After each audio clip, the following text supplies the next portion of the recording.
আমার প্রিয় বন্ধুরা, দেখবে প্রত্যেকটা এলাকায়, প্রত্যেকটা পাড়ায়, প্রত্যেকটা ঘরে একটা না একটা কালনিমের বাচ্চা আছেই আছে। তারা কি করে জানো? কালনিমে বাচ্চাদের কাজ একটাই, তোমার ঠিক ঠিক কথা শুনে অন্যকে বেঠিকভাবে ফলিয়ে, মিথ্যে কথা বলে, নানান রকমভাবে মনোগত সমস্ত কিছু গল্প জুড়ে তাকে লাগানো, যাতে সে হিংসায় জ্বলে পুড়ে মরে এবং খবরটা সবচেয়ে দ্রুত পাড়ায়, এলাকায় বা দেশে ছড়িয়ে পড়ে। এই রকম উদ্দেশ্য নিয়েই তারা বলে। তাদের উদ্দেশ্য কিন্তু একটাই, যে এই খবরটা আমি রসালোভাবে পরিবেশন করলে তারা কী অবস্থায় থাকে, তাদের পরিবেশ কি হয়ে যায়, তারা শান্তিতে থাকে না অশান্তিতে থাকে, সেইটাই দেখে।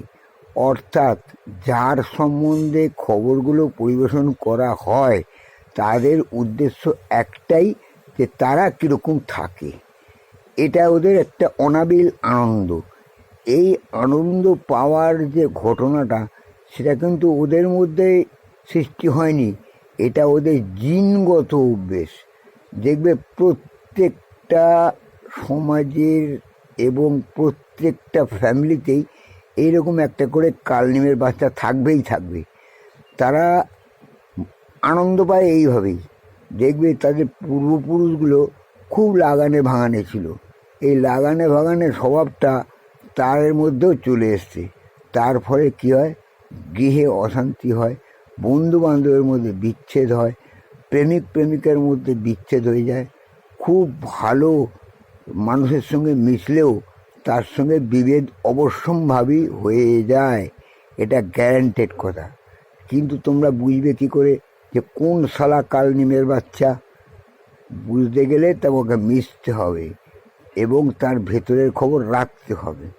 যখন দেখবে ভেতরের খবর তুমি রাখবে এবং তার সঙ্গে মিশে বুঝে ফেলবে যে সে একটা সত্যিই কালনিমের বাচ্চা বা মন্থরা, তখনই তুমি সাবধান হয়ে যাবে। সাবধান হয়ে গিয়ে তাকে টিট ফর টাট, যেমন কর্ম তেমন ফলের ব্যবস্থা করবে একটু বুদ্ধি খাটিয়ে।